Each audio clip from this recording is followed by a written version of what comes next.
Good morning, welcome to Planet Mojo. Today we're going to be working on putting in some knee walls in the attic of the mini barndominium.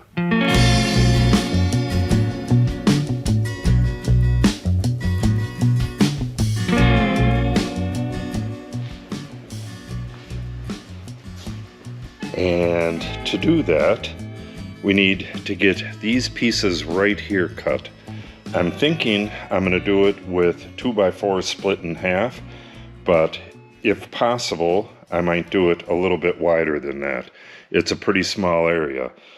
The first thing I need to do, where this goes up and then goes flat again, that's called a collar tie up there.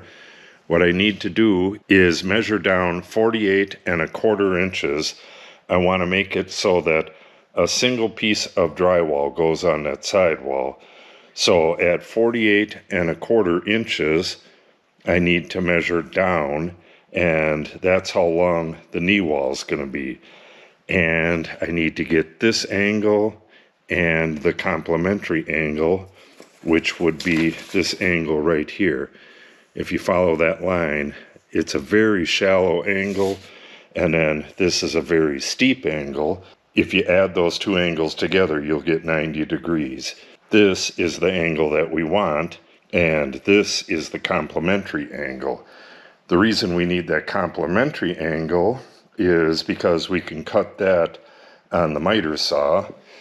Say we'll cut that like that, and then we can put that block of wood in the miter saw and put our next piece up against it, and doing that we'll cut our complementary angle, which will be this real steep one. I'll show you all that in a minute. But to get this angle, all we got to do is put this up into the rafter going like this, and I'll probably have to cut the corner off to do that. Get it up in there, clamp it in place, and then tap it until it's dead plumb. Use my torpedo level to do that. Once it's dead plumb, just draw a line and you got your angle. And then once you know what that angle is, you subtract that from 90 and that'll give you your complementary angle. It all sounds really complicated, but it's not.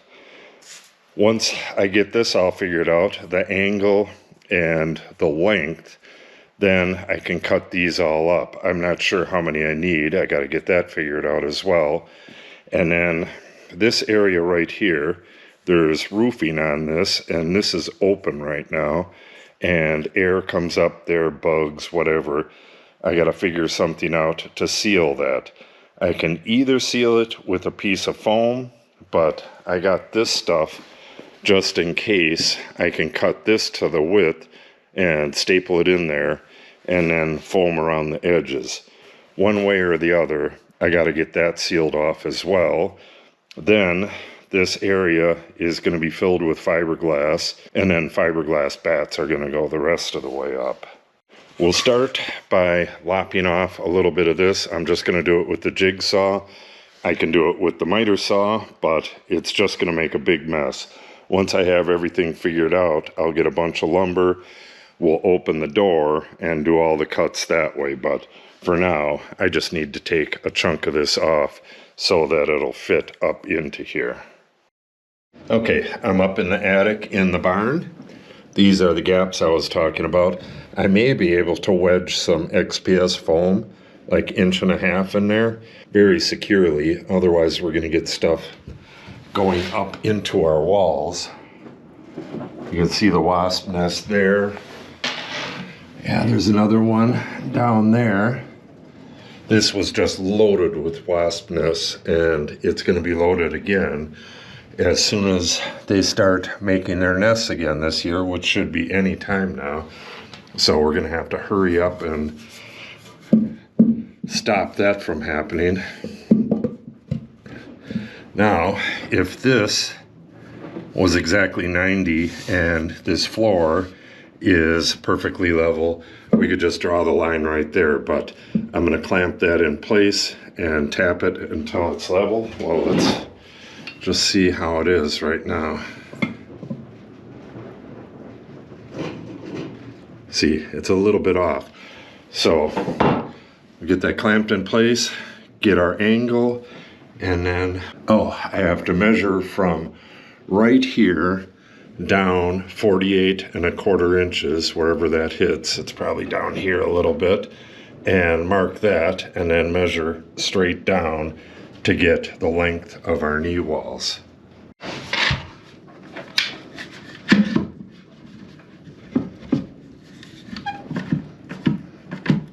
Snug that up a little bit and check for plumb.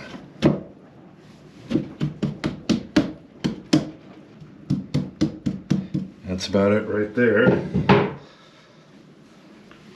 Yeah, this is a very steep angle.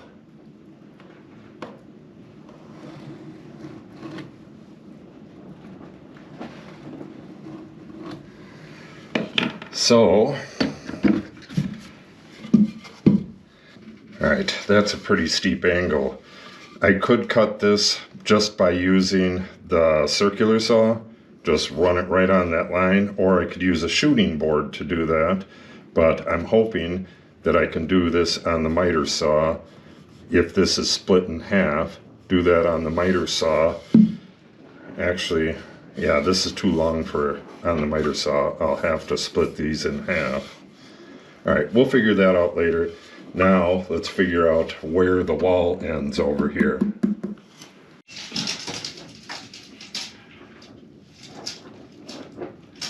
You know what I should have did? I should have brought my 4-foot straight edge. Been easier to work with.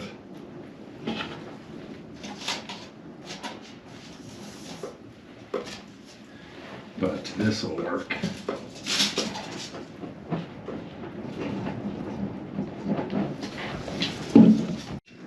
Now,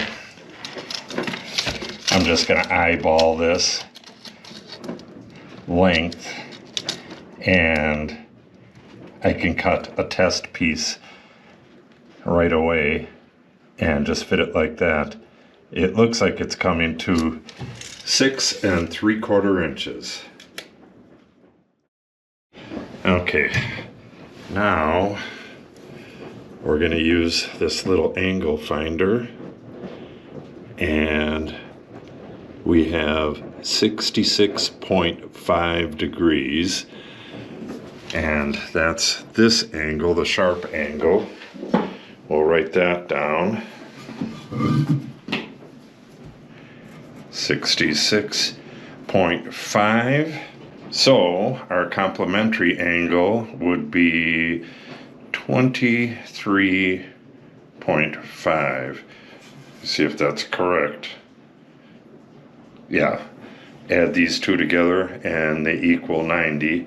So what we're going to do is split a couple pieces of wood in half, cut these angles. Well, we'll cut this angle, the complementary angle, on a 2x4, clamp that to the miter saw, and use that as a guide to get this 66.5 degree angle, and we'll come back and test it out. Oh, I should write that. What was my length right here? 6¾ I think it was. Oh yeah, I wrote it right there. Okay, I got all the info I need. Let's go get some stuff cut. Okay, our complementary angle was 23.5 degrees. I cut this board at that complementary angle. Now I can go up against the stop right there, probably do it with this side, and cut that angle. I'm leaving the boards nice and long so I don't have to get them anywhere near the blade, and I just got to hold them still while I make the cut.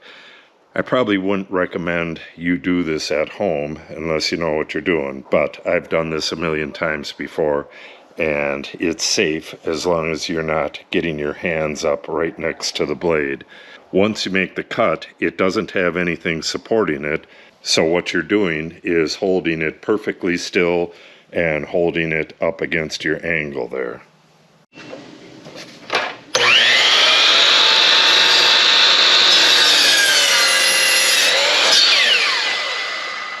Bada bing, bada boom. Now we can check this against our angle. And it's kind of hard to get the entire length. There we go. That is our exact angle. So all of these scrap boards, I'll cut both ends, and then we'll use this edge to measure the 6 3/4. Get them all cut to length, cut a couple extra ones, and we'll go put these in. Alright, I have all of my parts cut, including a spare. I'll show you this real quick, and we'll get over there and start installing. Well, actually I have to drill these first. I'm going to take this one over there and see how it fits. But basically what I did here, you just bring the blade down and you measure from one of the teeth, not from the blade itself, but from one of the teeth. Measure over, make your mark, put a piece of wood there, and then all of your pieces are going to come out dead exact every time. Let's get a check on that. 6 3/4 exactly.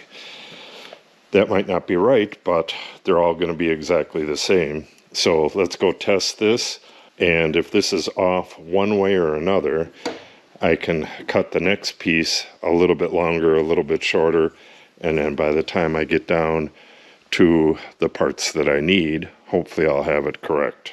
Let's go check this real quick. All right.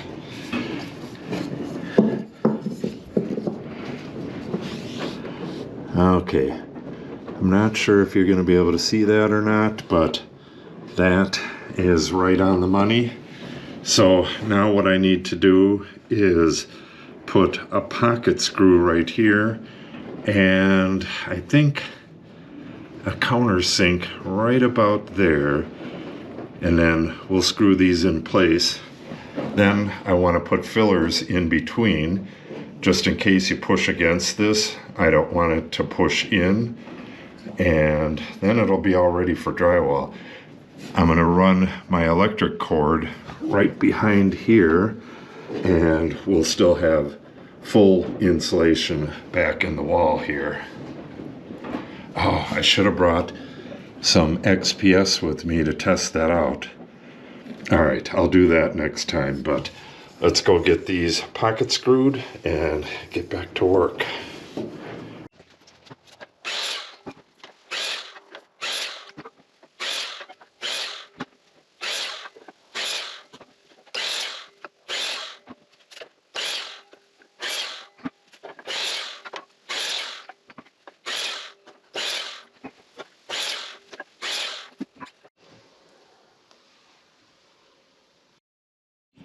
Okay, I'll get these in a box to bring them over there. Now, once I get all of my little wedgie pieces out of here, I'm going to cut what's left. Anything that's too long, I'm going to cut it down, and we'll use the rest of this stuff for the in-betweeners. The trusses are 16 inches on center, so the space between them is 14.5. So as long as I don't have anything that's longer than 14.5, I should be good. It doesn't matter if it's a good deal smaller, like this one here. This one's probably, like 10 inches. As long as I have it in a straight line between the two uprights, that's plenty of blocking for the bottom of the drywall. It just gives me a place to screw the drywall into and a place to nail the molding into a bit later. So little pieces like this are just fine, this one and this one, but these are a little bit too long. I'll get these all cut up, and it looks like I'm going to have to cut some more stock up and get all those cut. Then we'll get to drilling these. Alright, got my pocket screw jig here. Be using that a little bit later. Now I have to go through all of these filler pieces, these cleats, and I'm just going to put 2 countersinks in the top, and that's because if I don't put a countersink in here, these are just going to split and everything's going to be a mess. So I'll go through all of these, add the 2 countersinks, then I'll grab these, and this is going to get a countersink right about there. I'll just do that by eye. Then I have to do all the pocket screw stuff, so it's going to take a little while. I'll get back with you when I'm done, and we'll start getting these installed.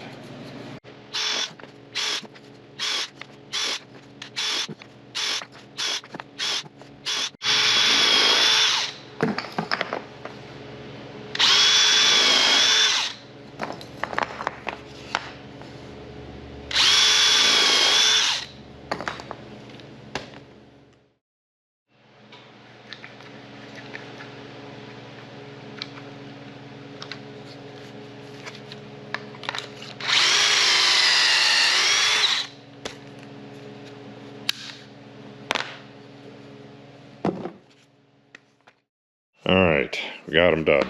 Like I said before, we're just going to put them in place, throw a screw into the truss, then throw a screw down through the floor. The floor is only a 1/2 inch thick. I may have to go and cut those out afterwards. This one will go right into a stud, but the ones going across are going to go right through the floor. Alright, so all I need is a chalk line. We're going to put one of these in on either end, then wrap a chalk line between them, snap that, and then work our way across. Alright, I'm getting a little bit ahead of myself. I have one screwed in down there, and one down here, and I have a screw going through the floor into the top plate, and I'm going to put my chalk line on that and then pull it out and across the front of that one, and we'll get a chalk line all the way down to here.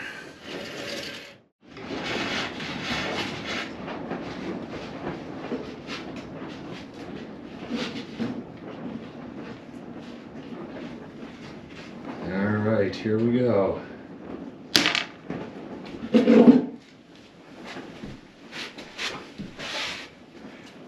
All right, now I have something to shoot for. This is rough construction, so it's definitely not going to be perfect, but if I just start putting these in all over the place, let's see how this one goes.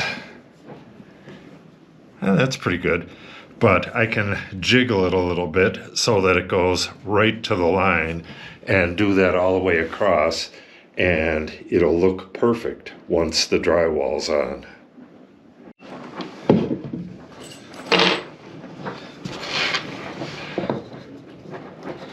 It's very windy outside, and that wind's coming right up through that hole, so it's really cold up here. All right, that is right on the line.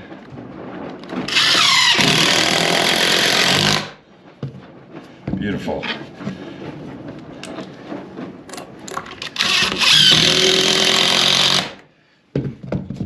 Yeah, this is going to be a real nice steady wall. All right, something I found out right away. If I put the top screw in just snug, and then if the bottom's a little bit off, I can pull it out with a pry bar. The first one I just used the back of a clamp, but pry bar works a lot better. Get it out to the line. Get that in. Get that in. And it's dead on the line. Beautiful. All right, let's get the rest of these in. I'm gonna have to go back across the street and get construction adhesive for these. And again, these are gonna go right on the line as well. just like that. And then the drywall will go right over this. Oh, I didn't even think of that. I have boxes that go in here, so I'm gonna have to make sure that these don't interfere with that. All right, I'll have to bring those boxes over here and kind of put them where they're going and make sure that I don't block right where they're going. Okay, we'll worry about that a little bit later. For now, we'll get these in. All right, I have this wall completely done, and about half of the other wall. I ran out of screws. I got to go over there and get construction adhesive anyways and get the boxes to put in place. But I think I'm going to cut my pieces of filler right away. This foam, this is 1.5" foam. It almost fits in there, but not quite. I would have to do a little bit of machining on it, but you don't really get any benefit from insulation back there anyways. There's a little bit of benefit. The wall insulation is right here, and you're just going to get a tiny bit of benefit going out that far. It's going to have insulation all the way out there regardless, so there's no real benefit to having insulation past the wall right here. So I'm going to cut the fillers for this right away. I want them to stop before they would hit that blocking right here. So I'm going to measure from here to somewhere right here. It doesn't really matter what it is. And I'm going to take into account that I want a little gap all the way around. And I'll staple that in place, and then I'll squirt foam into the gap. That'll make everything really nice and tight, and then we'll backfill the whole thing with batt insulation. All right, this is my material for this, and this is like 5/16 inch OSB, and that's about what I want it to look like. I'll foam all the way around the edge, and I'm going to nail it down into the top plate of the wall below. I didn't have quite enough, but like this piece here, we got a little bit bigger of a gap going around it, but that really doesn't matter. The foam will fill that. I only have one for the corners, and then I have some scrap pieces. Either it works or it doesn't. If it doesn't, I can get more of this. This is real cheap, and I just got a small little sheet of it. Where the boxes are, I think I'm just going to leave this blocking out for now. The rest of these, I'll get the blocking in. And again, it goes right like that. And I'm going to put a bead of construction adhesive under it and then screw it down through the floor. It's going to be sticking out down there, and I'll cut that off afterwards. But that's about what it's going to look like. That'll block a lot of the air that's coming up here right away, and once I get it foamed, it's going to be nice and tight up here. But I'm not going to do the foaming today because it's way too cold out. We'll wait for a little bit warmer day for that. These boxes, what I want to do is clamp these in place. I have to figure out that height because I have flooring going in here. That's about, I think, maybe 3/8 of an inch thick. I need to find out exactly how thick that is and what type of molding and how big the covers are.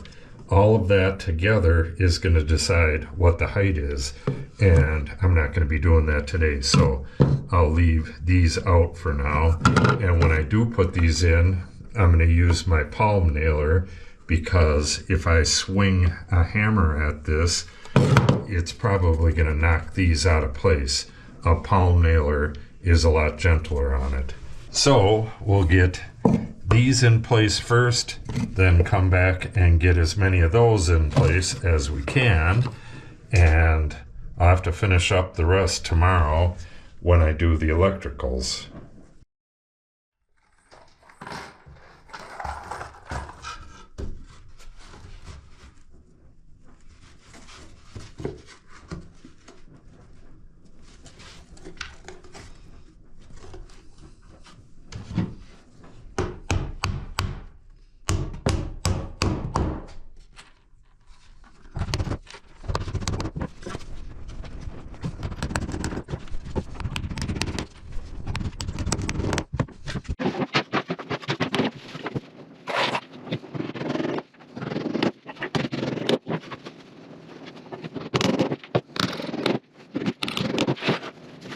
All right, I got all of the pieces in that I could, and I was missing the four corners, so I went and looked all over the place and finally found this little strip of 1/4-inch pattern ply. It was behind a bunch of stuff out in the machine shed.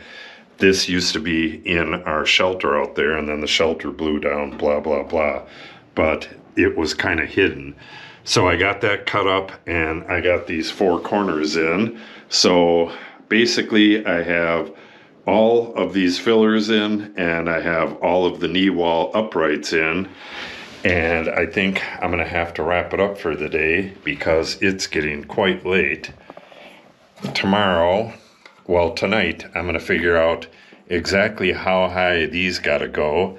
Like I said, I have flooring going in, then molding, and I kind of want to get it centered in between what's left. And I'll have to figure in that drywall joint as well. So it's not as easy as it would appear to be at first. Then tomorrow, like I said, I'm going to bring over the palm nailer to put these nails in. So tomorrow we'll get all of this blocking in, and we'll get all of the outlets in that we can on these side walls. It's going to get some on the end walls too, but we can't do that yet because these get bumped out to 3.5, and we're not doing that right now. So tomorrow we'll get all of these in. We'll get the boxes in. We can't foam yet because it's going to be really cold tomorrow, and the foam won't dry correctly. So it's going to be a while till we can get the foam in. But already there was a wind coming through here earlier, and now it's just a tiny little breeze. It was freezing up here before. Good, good, good. Okay, so if you want to see that tomorrow, make sure you subscribe and click on the update icon. If you have any questions or comments, make sure you put them in the comment section below. And if you share the video and or give it a like, it helps the channel out greatly. Thanks for watching, and have a great day.